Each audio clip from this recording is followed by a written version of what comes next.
अभी मैं कुछ दिन पहले ऑपोजिशन पार्टीज के लीडर्स के साथ गया और अब हम कांग्रेस पार्टी के जो सीनियर लीडर्स हैं उनके साथ गए।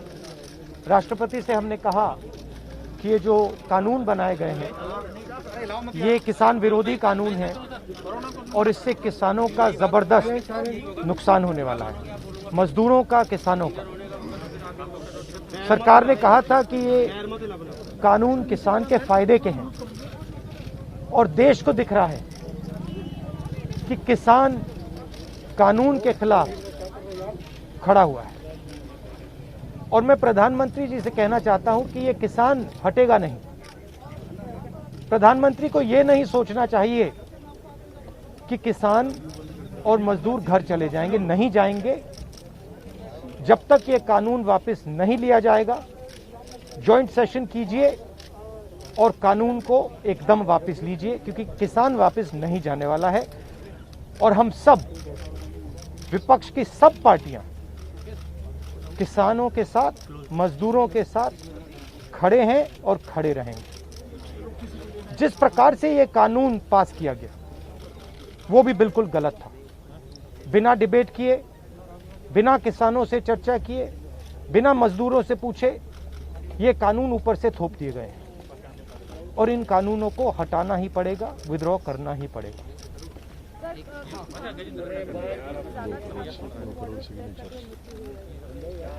हम 3 लोग राष्ट्रपति के पास गए हैं, बट हम करोड़ों सिग्नेचर्स लेके गए। हम किसान की आवाज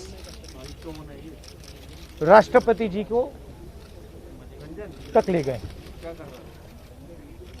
सर्दी का मौसम है और पूरा देश देख रहा है कि किसान दुख में है, दर्द में है और मर भी रहे हैं। प्रधानमंत्री को सुनना ही पड़ेगा। और मैं एडवांस में चीज बोल देता हूं। मैंने कोरोना के बारे में बोला था कि नुकसान होने जा रहा है। उस समय किसी ने नहीं बात सुनी और आज मैं फिर से बोल रहा हूं, किसान के सामने, मजदूर के सामने कोई भी शक्ति नहीं खड़ी हो सकती है। अगर प्रधानमंत्री जी ने कानून वापस नहीं लिए, सिर्फ बीजेपी को नहीं, सिर्फ आरएसएस को नहीं, देश को नुकसान होने जा रहा है। राहुल जी, बार-बार बीजेपी की तरफ से कहा जा रहा है कि ये जो किसान बैठे हैं ये नक्सल हैं, खालिस्तानी हैं, विपक्ष इन्हें बरगला रहा है। इस तरह के आरोप लग रहे हैं। देखिए, बीजेपी नरेंद्र मोदी जी का एक ही लक्ष्य है और वो किसान समझ गया है, मजदूर समझ गया है। लक्ष्य है कि उनके आसपास जो 2, 3, 4 बड़े क्रोनी कैपिटल्स हैं, उनके लिए पैसे बनाने का काम नरेंद्र मोदी जी करते हैं। जो भी नरेंद्र मोदी जी के खिलाफ खड़े होते हैं वो उनके बारे में कुछ ना कुछ गलत बोलते रहते हैं। किसान खड़े हो जाएंगे तो किसान को आतंकवादी बोलेंगे, मजदूर खड़े हो जाएंगे तो मजदूर को आतंकवादी बोलेंगे। एक दिन अगर मोहन भगवत खड़े हो गए तो कहेंगे ये भी आतंकवादी है। मतलब जो भी नरेंद्र मोदी जी से सत्ता लेने की कोशिश करेगा वो आतंकवादी है। और नरेंद्र मोदी किसके लिए काम कर रहे हैं वो मैंने आपको बता दिया। उनके 2-3 आसपास के क्रोनी कैपिटलिस्ट हैं जिनको वो पूरा का पूरा हिंदुस्तान पकड़ा रहे हैं। ये रियलिटी है।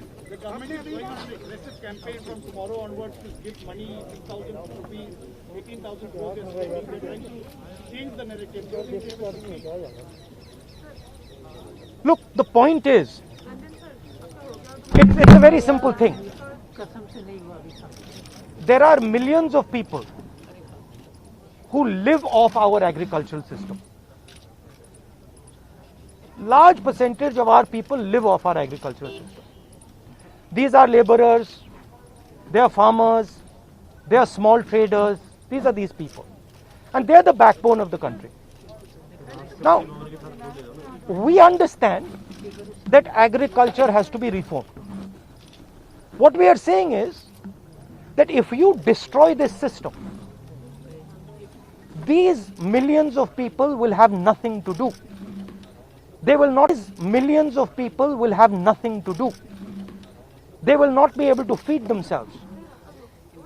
And you will create massive destruction, massive pain in the country. Why is the Prime Minister doing this? It is a very simple calculation. The Prime Minister is doing this because he wants to help 2 or 3 business people. He does not care what happens to these people. He will construct whatever narrative he has to construct to make sure that the wealth transfer that is taking place to 3 or 4 people continues. He will call people terrorists. He will call people anti-nationals. He will call people criminals. He will do whatever he has to do to transfer the wealth from these people, the backbone of this country, to those people, 3 or 4 of them, 5 of them. That's the crux. And we are fighting this. We are saying that in India, where you have destroyed the agricultural system, will not function. Just like I said, take Corona seriously. Corona is going to kill people in massive numbers if you do not act. At that time they said, scaremongering. Now they're not saying scaremongering. When I suggested to the Prime Minister that do not do this in a centralized way, give power to the chief ministers, he didn't do it. He caused thousands and thousands of people to die because he didn't do it. And then afterwards, after I said it in the press conference, he did it. So the point is, you have an incompetent man who is controlled by certain other people. This is what India has to understand. This is what all youngsters have to understand. You have an incompetent man who doesn't understand anything, running a system on the behalf of 3 or 4 other people who understand everything. And their aim is to take huge amounts of money from the poor people of India and put it in their pockets. And that is what we are fighting. And frankly, it doesn't matter what you think right now, because all of you will face this. There's not going to be a single person in this country who's not going to face this. If you're a farmer, you will face it. You're a small businessman, you will face it. You're a journalist, you will face it. This is an assault on the idea of India. That is why we're standing here. That is why I've gone to the president. That is why we've signed these forms. So you posted a tweet about Wayanad yesterday about a family which was struggling while doing their farming. But there are several more instances like this. But the BJP is saying that this is just Punjab farmers who are protesting here at the Delhi gate. No other farmer in the country has a problem with the reform. That's just not true. That is just not true. We are not allowed to go out. We are not allowed to go out of the ICC office. The police stops us from going out. Why don't you let us go out? Why don't you let me go and tour in the states? See what happens. Every single farmer of this country, every single labor of this country stand up. But आप police लगवाते हो, हाथरस जाते हो, arrest करते हो, तो AIC से हमारे MPs को बाहर नहीं निकलने देते हो, और फिर कहते हो कि भैया मतलब सब कुछ ठीक है.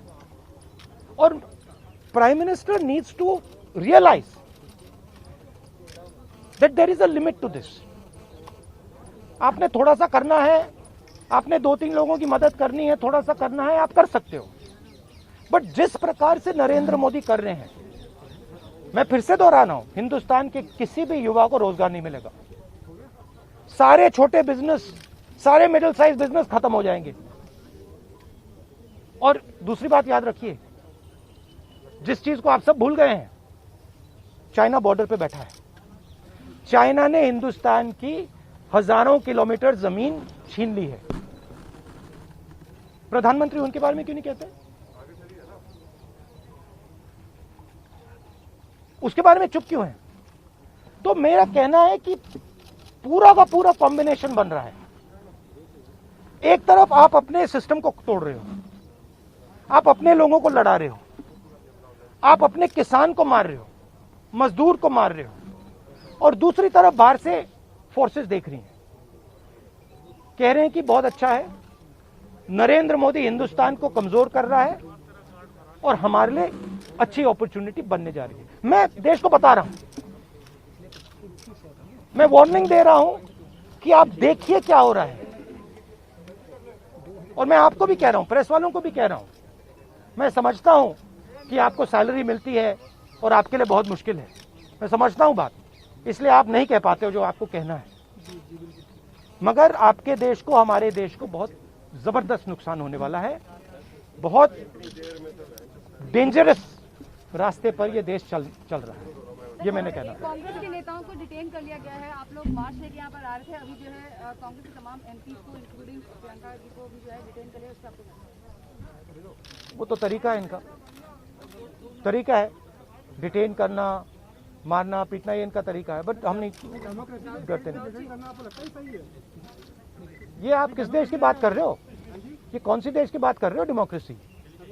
ये मतलब कौन से देश की बात कर रहे हो? इंडिया की बात कर रहे हो? इंडिया में कोई डेमोक्रेसी नहीं है। डेमोक्रेसी इंडिया में ये मतलब आपके इमेजिनेशन में हो सकती है, मगर रियलिटी में है नहीं। Thank you. गुलाम नबी कुछ नहीं, आप कुछ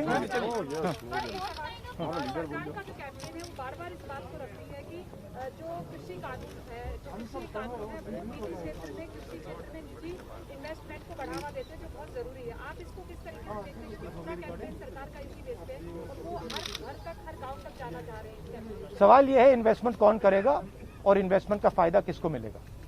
सवाल ये है। आपकी सर रणनीति नहीं, सुनिए, सवाल ये है कि हिंदुस्तान के एग्रीकल्चरल सिस्टम में कौन इन्वेस्ट करेगा और कौन पैसा बनाएगा?